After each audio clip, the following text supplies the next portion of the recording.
nate Mukama tumwebaza kubanga akyatukuumye n'atuwa obulamu era y'ensonga lwaki osobola okundaba kubanga oli mulamu. Ekyo tukimwebaliza Mukama Katonda. Nze Magezi nate omulabirizi alabirira obuweereza obwa Holy Gospel. Tukyagenda nno mu maaso n'okuyiga kwaffe ku kutuukiriza enteekateeka ya Katonda eri obulamu bwo gwa mpuliriza, okubeera ng'otuukiriza enteekateeka ya Katonda oba ekigendererwa kya Katonda oba okuteesa kwa Katonda. Nabagamba ebintu ebyo bisatu byonna bitegeeza ekintu kimu, okubeera ng'okituukiriza. Twalaba nti buli omu ku ffe mu bulamu buno olina enteekateeka ya Katonda gy'ayagala otuukirize, era twalaba nti nga tannaba kukuleeta mu bulamu buno nga tonnazaalibwa, entegeka eyo gye yasooka n'ateekawo by'ayagala otuukirize, bye yasooka n'ateekawo, n'alyoka oluvannyuma akuleeta mu bulamu buno n'ozaalibwa. Wazaalibwa kutuukiriza ekyo kye nayogerako omulundi ogwayita. Ate olwaleero ngenda kwogera ku kigamba nti Katonda yakulokola osobole okutuukiriza okuteesa kwe oba ekigendererwa kye eri obulamu bwo oba ekigendererwa kyakulinako. Katonda yakulokola mu kubeera nga yakulokola, kubanga waliwo abantu bangi abatannalokoka, waliwo abantu bangi abatali balokole, naye ggwe lwaki yakulokola? Yakulokola osobole okutuukiriza entegeka ye, osobole okutuukiriza okuteesa kwe, osobole okutuukiriza ekigendererwa ekyo kyakulinako, kye yakuteeseza nga tonnaba na kubeerawo, kye yakuteeseza nga tannaba na kulokola. Tugenda kulaba ebyawandiikibwa ebiwerako, naye kansooke n'ekyawandiikibwa kino ekiri mu Timoseewo ekyokubiri. Timoseewo ekyokubiri essuula esooka n'olunyiriri olw'omwenda. Pawulo ayogera ku bintu ebiwerako mu lunyiriri olwo, naye nga agamba bw'ati: eyatulokola n'atuyita okuyita okutukuvu.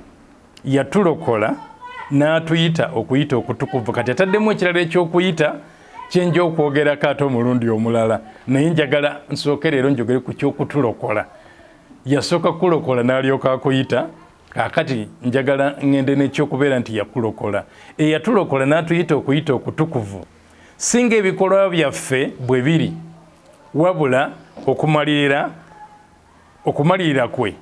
Kati ekigambo kino okumalirira kwe, ekyavunulwa wano nti okumalirira kwe, kyekigambo kye kimu ekivunulwa nti okuteesa kwe.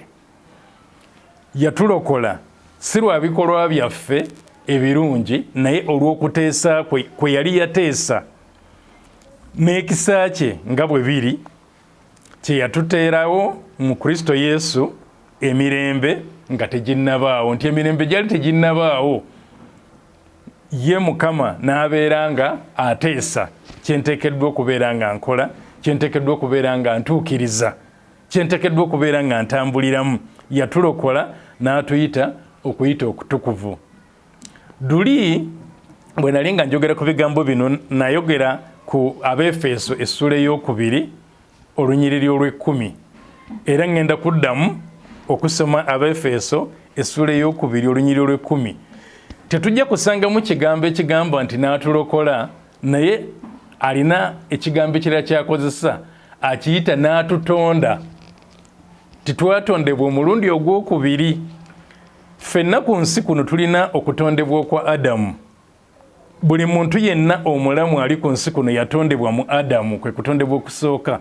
Naye mu Befeso essuula 2 olunyiriri olw'ekkumi ayogerayo ku kutondebwa okwokubiri, kwe kutondebwa nga Katonda akutondera mu Kristo Yesu.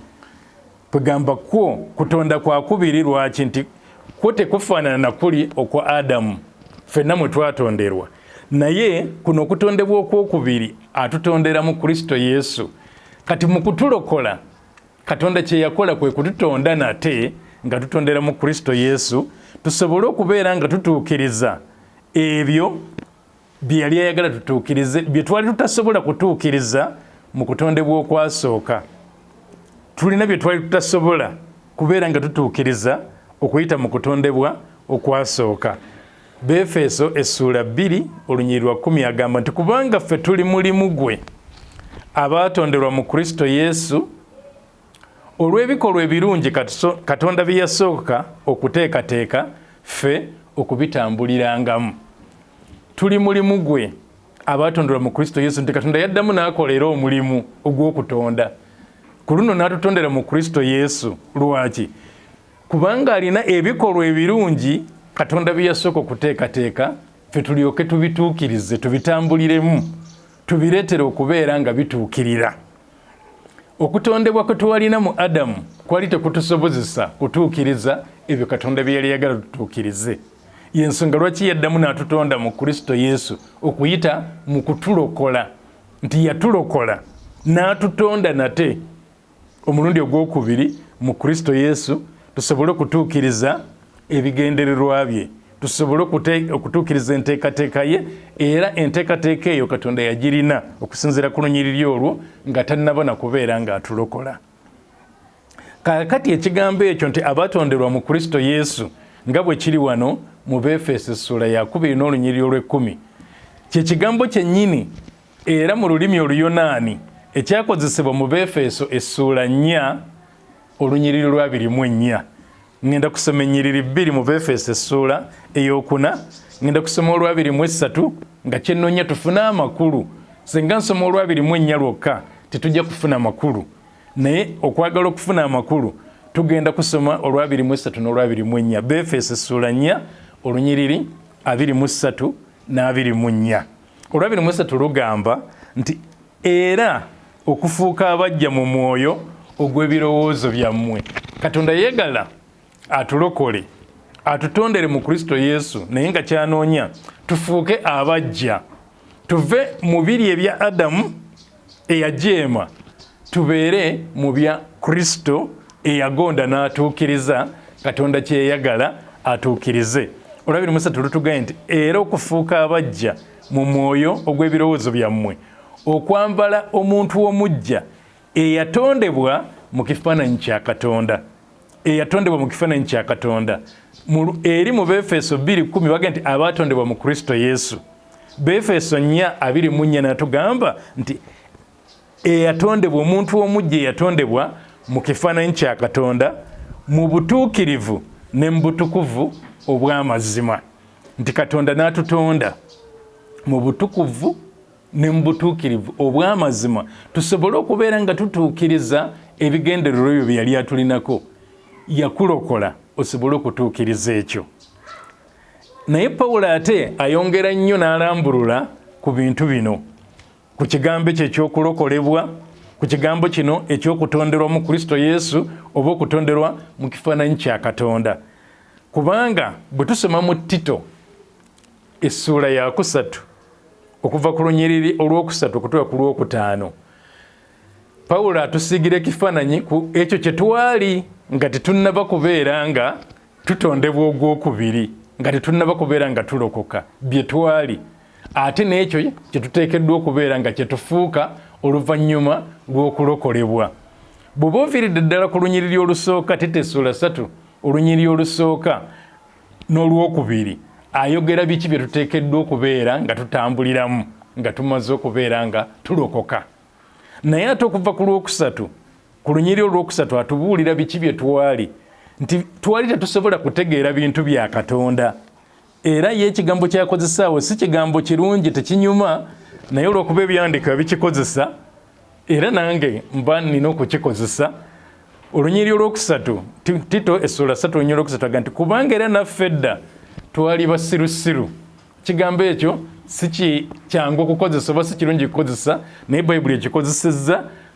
Abasirusiru ekyogerwako wano tekitegeeza nti omuntu atalina magezi, naye kitegeeza omuntu atasobola kutegeera ebya Katonda. Ng'ebya Katonda ebikutegeezebwa tosobola kubeera ng'obitegeera. Kaakati Katonda yatulokola n'abeera ng'atutondera mu Kristo Yesu, n'atutondera mu kifaananyi kya Katonda nga kyanoonya tusobole okutegeera ebyo ebya Katonda. Y'ensonga lwaki bwe nali nga ntandika okuyigiriza nabagamba nti omuntu kikwetagisa okuzuula entegeka Mukama Katonda gy'akulinako. Ogizuula otya? Omala kubeera nga ofunye okutondebwa okwo okw'omu Kristo Yesu. ng'ofunye okulokolebwa. Bw'olokolebwa n'ofuna okutondebwa okw'omu Kristo Yesu, n'ofuna okutondebwa okw'omu kifaananyi kya Katonda, kati otandika okutegeera ebya Katonda. Naye agamba naffe edda twali basirusiru, abatawulira, abalimbibwa, nga tuweereza okwegomba n'ebinyumu ebitali bimu, nga tubeera mu ttima n'obujja, ab'ekyayisa era nga tukyawagana. Ebyo bye twali nga tebisobola kutusobozesa kukola Katonda kyayagala tutuukirize. Y'ensonga lwaki yatulokola, y'ensonga lwaki yatuzaalwa, y'ensonga lwaki yatutonda ogwokubiri mu Kristo Yesu. Olwokuna ne lugamba, naye obulungi bw'omulokozi waffe Katonda n'okwagala kwe eri abantu be bwe byalabika gy'oli, bye byalabika gye ndi, obulungi bwe obw'omulokozi n'okwagala kwe. Olwokutaano ne lugamba n'atulokola. Si lwa bikolwa eby'omu butuukirivu bye twakola ffe, wabula olw'okusaasira kwe n'atulokola atya? Olw'okunaazibwa okw'okuzaalibwa omulundi ogwokubiri n'okufuulibwa abajja Omwoyo Omutukuvu. Walokolebwa n'obeera ng'ofuna okunaazibwa okw'okuzaalibwa omulundi ogwokubiri, n'obeera ng'ofuna okufuulibwa omujja okuyita mu Mwoyo Omutukuvu, otandika okutegeera ebya Katonda nti nga tekikyakuzibuwalira okutegeera ki Katonda kyayagala otuukirize. Atannaba kubeera nga afuna okuzaalibwa okwo okw'omulundi ogwokubiri, okutondebwa okw'omu Kristo Yesu, okutondebwa okw'omu kifaananyi kya Katonda, kimuleetera obuzibu okubeera ng'azuula Katonda kyayagala atuukirize. Naye Katonda kyeyava atwanguyizaako tukitegeere ng'akola atya? Nga atulokola. Ne tufuna okuzaalibwa, ne tufuna okutondebwa okw'omu Kristo Yesu, okutondebwa okwawukana n'okwa Adamu. Okutondebwa okwa Adamu kwali tekutusobozesa kutegeera kiki Katonda kyayagala tutuukirize, naye yatulokola.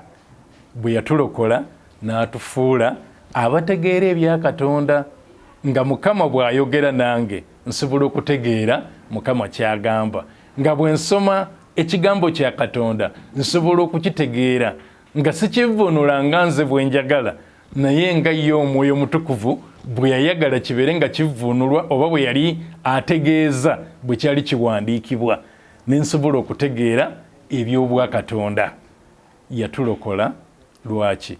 Olw'ekigendeerwa kye yali yateesa, tusobole okubeera nga tukitegeera, tusobole okubeera nga tukikola, nga tukitambuliramu, nga tukituukiriza. Mukama abeere nammwe era abakole bulungi. Amiina era amiina.